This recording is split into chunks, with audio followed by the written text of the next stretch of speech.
Revisi undang-undang ini untuk memungkinkan bahwa dana yang dikelola oleh Badan Pengelola Keuangan Haji itu bisa memberikan manfaat kepada jamaah. Iya, iya, iya. Itu. Nah, untuk itu harus dibuat sedemikian rupa agar memberikan peluang kepada BPKH untuk berinvestasi secara aman, ya, azas kehati-hatiannya ditempuh sesuai syariat Islam, sesuai dengan hukum Islam, tidak riba, dan itu produktif. Revisi undang-undang ini ada payung hukum untuk melakukan diversifikasi BPKH tidak hanya di sukuk gitu ya, tetapi diekspansi di bidang yang lain. Nah tentu ini harus diperdebatkan ya. Kenapa? Karena kan yang paling concernnya adalah bagaimana asas kehati-hatian dan aman. Sehingga kita butuh orang-orang yang pengelola ya, benar-benar kualifikasinya memang orang bisnis. Tetapi Pak Ketua, itu untuk katakan investasi perhotelan ya di Mekah, apakah itu memungkinkan? Memungkinkan.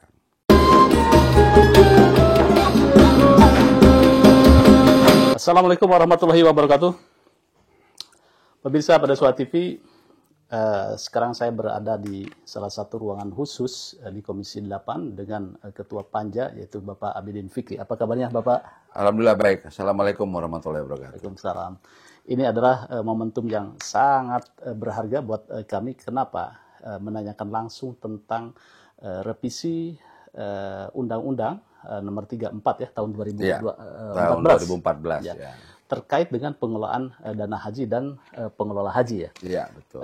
Pak Ketua, ini landasan atau background-nya ada revisi ini seperti apa sih sebetulnya? Jadi begini ya, Undang-Undang nomor 34 tahun 2014 itu tentang pengelolaan keuangan haji. Betul. Nah, di mandat dari undang-undang itu bahwa jamaah yang mendaftar sebagai calon jamaah haji itu kan dengan sejumlah uang yang distorkan. Oh iya betul. Nah, jadi karena kan setiap warga negara kan tidak boleh setiap institusi kan harus punya ketentuan mengambil dana dari masyarakat. Betul ya. Nah, harus ada payung hukumnya. Betul ya. Nah, ini salah satu payung hukum yang berkaitan dengan uang yang sudah distorkan itu harus dikelola.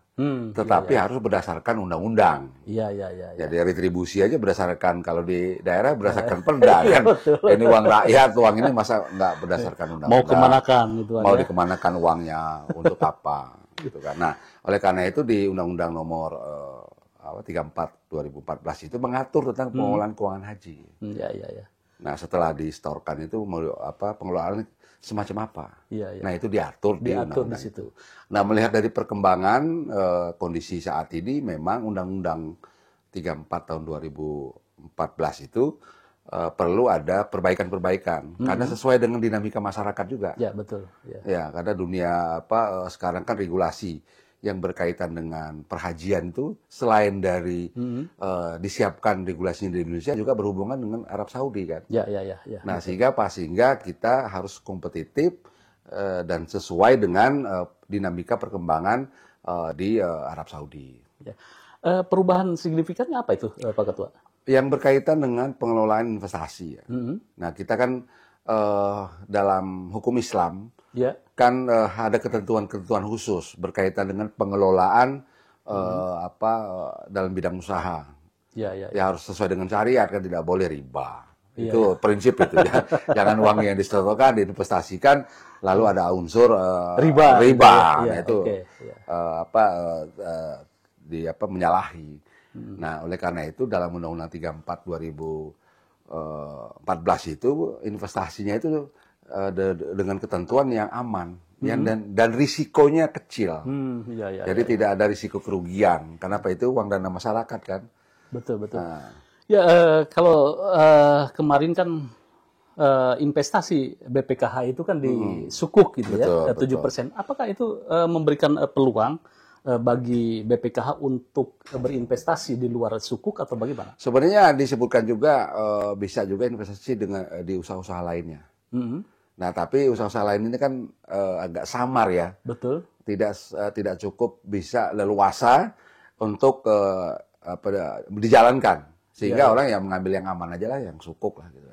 Nah, ke depan saya kira investasi ya tetap azas kehati-hatian dan keamanan dari uang jamaah dan juga harus memberikan manfaat yang lebih besar.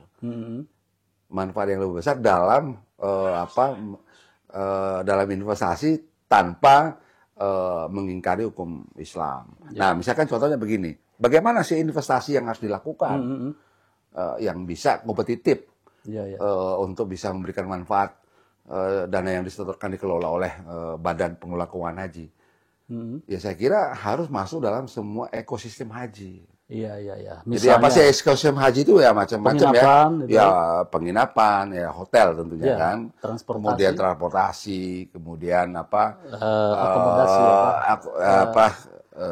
konsumsi ya. Dan bisa juga maskapai. Ya kita harus berpikiran maju ke depan kan.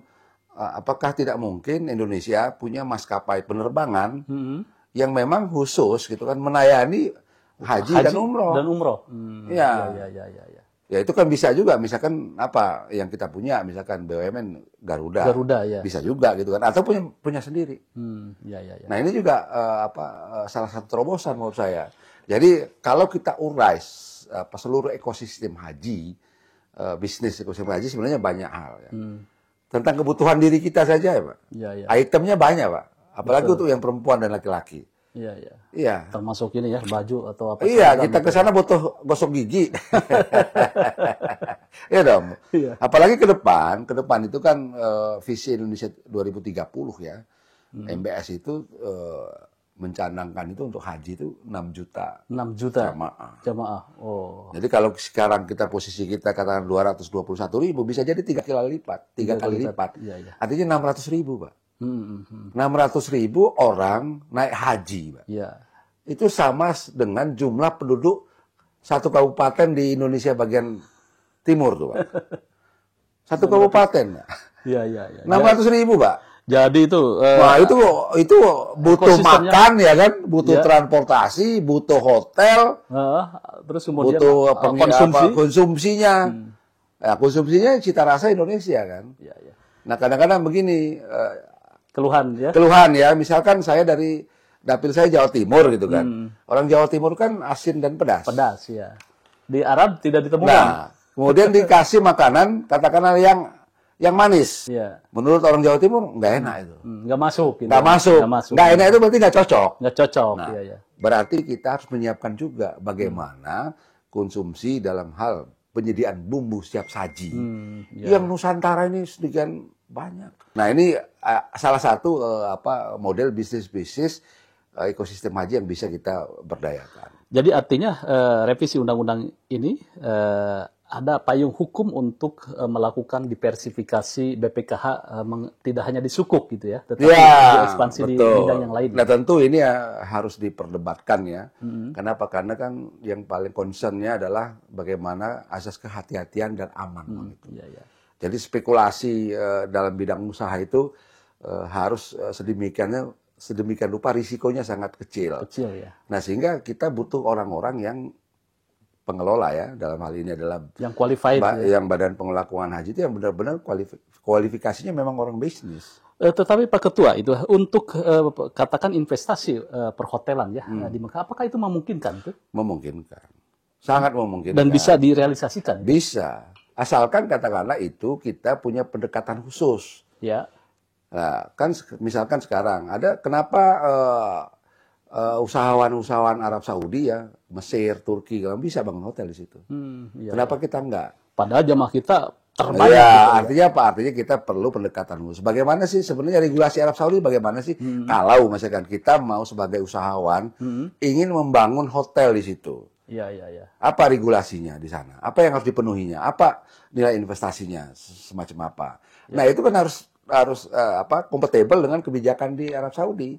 Betul. Nah, kadang-kadang orang Indonesia, quote and quote ya, mohon maaf, ini kurang detail dalam katakanlah mau berusaha di ekspansi ke Arab Saudi. Saudi. Rata-rata hanya sekedar ya atau takut duluan ini. Iya, atau uangnya juga kurang, misalkan gitu kan. Ya, baik. Artinya revisi undang-undang ini memungkinkan BPKH untuk melakukan diversifikasi usaha selain di sukuk tadi. Sukuk kan 7% ya Pak Ketua ya? Ya, itu apa sekitar itu ya. Sekitar Tapi kan tenornya kan ada tenornya 5 tahun kan. ya, nah. Kan tidak setiap saat bisa kita ambil. Tapi kalau untuk hotel kemudian transportasi investasi di Bisa. situ itu nilai manfaatnya akan lebih Betul. tinggi. Misalkan begini, kita juga tidak bisa lagi mengandaikan bahwa siklus biaya penyelenggarannya haji itu disesuaikan dengan siklus APBN. Iya, iya. Nggak bisa lagi, Pak. Nggak bisa lagi. Kan misalkan penentuan BPIH ya, itu kan antara DPR sama pemerintah. Iya. Yang dilakukan per tahun. Iya. Ya kan, per tahun kita. Nah, kadang-kadang terburu-buru tuh. Betul. Artinya kita mepet-mepet siklus haji sudah jalan, kita baru tentukan. Iya. Ke depan nggak boleh lagi. Baik. Kenapa? Karena, misalkan contohnya, di 2027, itu haji 2 kali, Pak. Di bulan Januari dan bulan Desember. Iya, iya, iya. Iya, berarti kan uang yang harus dikelola dan harus keluarkan. Komposisi pembiayaan haji kita itu kan dari jamaah Iya. sama dari nilai manfaat. Betul, betul. Kalau katakanlah BPKH, Badan Pengelolaan Haji, tidak cukup kompetitif, itu bisa kolab, Pak. Nah, bisa ini ya? Iya, Kebenaran itu. Iya, karena cadangannya tidak mungkin, karena ini harus ada terobosan. Iya, oke. Ya, apa yang harus dilakukan? Misalkan, kan ini misalkan ada 170 triliun yang digunakan untuk manfaat kan sebenarnya 6 triliunan. Betul. Untuk dibagikan kepada seluruh jamaah. Iya, iya. Nah, ke depan kalau 2 tahun bagaimana tuh skemanya? Berarti, Maaf, kalau 2 kali dalam setahun. Iya, iya, iya. Nah, Bisa 12 triliun lebih gitu kan ya? Iya, kan kalau nggak gitu, nggak diatur begitu agak susah, Pak. Oke, jadi pengaturan itu untuk fleksibilitas di situ gitu kan ya, BPK. Oke, baik. Sebagai anggota Dewan Komisi 8 ini, Pak Ketua, bagaimana ini tentang regulasi ini, kemudian juga tentang sistem pengawasannya nanti? Tentu, sekarang kan sebenarnya kan kita sudah punya sistem ya. BPKH kan mitranya Komisi 8. Kemudian ada juga nanti badan Dewan Pengawas. Yang itu kan fit and propernya di DPR kan. Oke. Nah, itu salah satu wujud juga semestinya ya kepanjangan tangan DPR. Betul, yang day to day mengawasi jalannya BPKH. Iya, iya, iya. Nah, itu yang saya kira saya tidak khawatir dengan soal mengawasi mitra BPKH ya. Sepanjang katakanlah memang BPKH akomodatif ya. Iya, iya. Karena kan apa sih yang diperebutkan gitu kan? Betul, iya, iya, iya. Ya gunanya kan sebenarnya kan untuk kemaslahatan jamaah kan ya. Betul. Ya. Saya kira tidak akan tidak ada perlu. Tapi sejauh ini apakah ada semacam temuan yang dilakukan oleh Komisi 8 terhadap akuntabilitasnya, transparansi di BPKH? Ya, itu kan ada pengawasan internal mereka kan. Kemudian ada BPK juga ya kan. Ya tentu sepanjang yang kita lihat sekarang ya proper lah. Proper. Ya paling tidak quote and quote tidak ada masalah. Aman itu ya uang. Ya. Uang haji sepanjangnya sekarang. Sepanjangnya sekarang ya. Nggak tahu nanti ya, apa belum diketahui nggak tahu kita. Sepanjangnya sekarang begitu gitu kan. Nggak tahu nanti setelah ada perkembangan selanjutnya ada masalah kita nggak tahu. Nah, satu lagi terakhir tentang tadi asas manfaat. Kan CSR dan lain sebagainya itu sejauh mana ini pantauan dari Komisi? Jadi itu ada hal yang katakanlah confuse ya. Bagaimana katakanlah dana kemanfaatan itu juga digunakan untuk di luar katakanlah haji. Ya, nah, sebenarnya ini kan ada bercampur dengan dana yang quote and quote seperti CSR kan. Nah, sebenarnya kalau dilihat dari keseluruhan itu bisa dijelaskan. Kenapa? Karena yang penting itu kan masyarakat kan tahu tuh. Betul. Iya. Jadi akuntabilitas itu semestinya ya dari awal dijelaskan gitu kan. Agar katakanlah kok dana ini bisa digunakan buat CSR. Buat CSR. Ya, karena apa? Karena kewenangan itu bukan juga karena undang-undangnya memang begitu. Bisa dimungkinkan dari skema yang dilakukan oleh BPKH. Kenapa CSR itu tidak dilakukan untuk investasi yang lain, begitu? Saya kira ke depan itu akan diatur lebih rigid, ya. Akan lebih rigid dan juga kalau katakanlah itu CSR artinya, misalkan contoh begini, kita kerjasama dengan salah satu kabupaten lah, atau beberapa kabupaten untuk menyiapkan bagaimana menyediakan bumbu siap saji rasa Nusantara. Ya. Nah, itu dahsyat itu. Kalau dahsyat, kabupaten itu menjadi mitra begitu. Betul. Misalkan kabupaten A, oke, di sini untuk nanam cabai dah. sekian hektar, kemudian ada yang nanam kunyit, ada nanam lengkoas, bumbu Indonesia.